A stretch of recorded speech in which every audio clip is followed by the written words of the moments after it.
റിപ്പോർട്ടിനെക്കുറിച്ച് ആഭ്യന്തരമന്ത്രി തന്നെ റിപ്പോർട്ട് ആവശ്യപ്പെട്ടിട്ടുണ്ട്. കമ്മിറ്റികൾ അതിൻ്റെ റിപ്പോർട്ട് ചോദിച്ചിട്ടുണ്ട്. അതിൻ്റെ അടിസ്ഥാനത്തിൽ തുടർ നടപടികൾ ആഭ്യന്തരമന്ത്രിയും ദേവസ്വം മന്ത്രിയും ചേർന്ന് ആലോചിച്ച് തീരുമാനിക്കും. അതായത് ക്ഷേത്ര ഭരണസമിതിയോടാണ് റിപ്പോർട്ട് ആവശ്യപ്പെട്ടത്. തീർച്ചയായും നിലവിലുള്ള ഭരണസമിതിയോടാണ് റിപ്പോർട്ട് ആവശ്യപ്പെട്ടത്.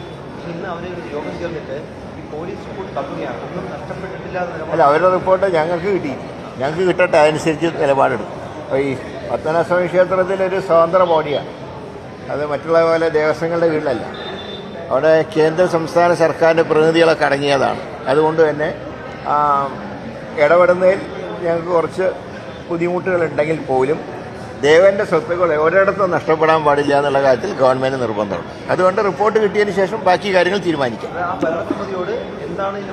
അതെ, അത് ഈ മറ്റേ പോലീസ് റിപ്പോർട്ടിൻ്റെ അടിസ്ഥാനത്തിൽ അവരോട് വിശദീകരണമാണ് ആഭ്യന്തരമന്ത്രി ആവശ്യപ്പെട്ടത്.